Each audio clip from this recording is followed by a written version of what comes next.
Hi, my name is Tahila, and I'm going to read this book called Oona and the Shark. And it's by Kelly DiPuccio and illustrated by Raisa Figueroa.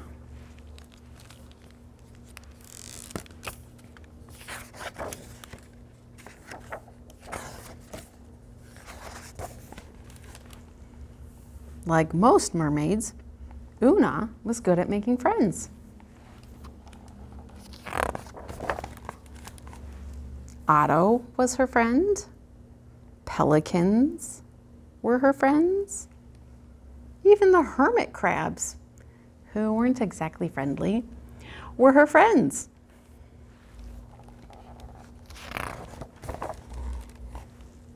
So when Oona met Stanley, she hoped he would be her friend too. She insisted on sharing some of her favorite treasures with the shark. But Stanley was particular. He didn't care for the hat or the horn, and definitely not the squeaky unicorn.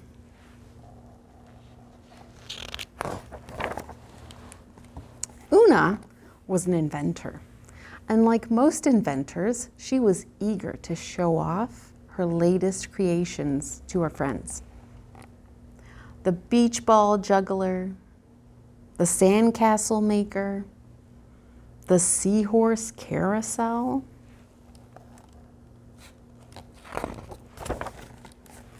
But Stanley was too busy with his seashell collection to pay her any mind.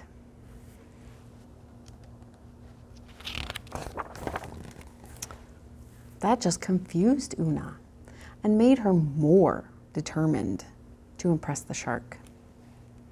So she built new inventions, bigger, bolder, louder inventions. Oona built inventions that hopped, inventions that chopped, and inventions that popped. But all that noisy hopping and chopping and popping just made Stanley angry. By and large, mermaids were stubborn, and Oona was no exception. So what she did next was exactly what any other mermaid would have done under the circumstances. She threw a party. Who doesn't love a party?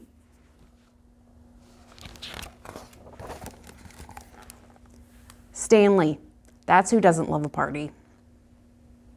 Understandably, Oona's feelings were hurt. But Oona knew, as mermaids do, that she was magical. And if Stanley didn't want to be her friend, she would still be magical.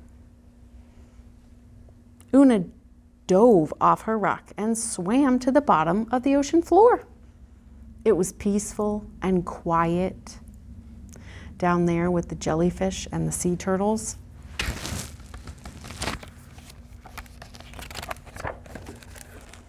It was peaceful and quiet. Yes, of course. Why hadn't she figured it out sooner? The horn, the inventions, the party. Stanley didn't like noise or distractions or crowded, bouncy castles. Something twinkled in the sand, catching Oona's eye. Sea glass! It gave her an idea. Oona returned to her workshop. She drew up plans with Otto. She took measurements with the eels. And she gathered tools and supplies from her land friends. By the light of the lantern fish, Oona worked late into the night. The hydropower super sea glass sorter was whisper quiet, and it was magnificent. Oona set up her brand new invention near Stanley's Cove, and without saying a word, she began feeding the machine. Each piece of sea glass she sent down the conveyor belt tumbled through a series of long tubes and curvy chutes before dropping into the correct jar. Blue, white, green.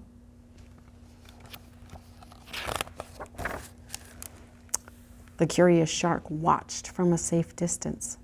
Blue, white, green. Stanley swam a little closer to get a better look. Blue, white, green. Soon the shark, who had been so hard to reach, was by Oona's side.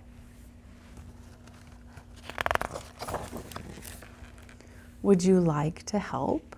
Oona asked Stanley. Stanley nodded. Blue, white, green. Oona smiled. Stanley smiled back. The two of them played side by side. They were quiet together.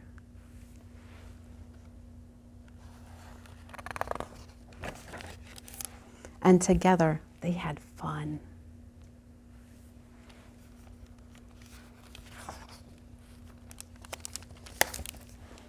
The end.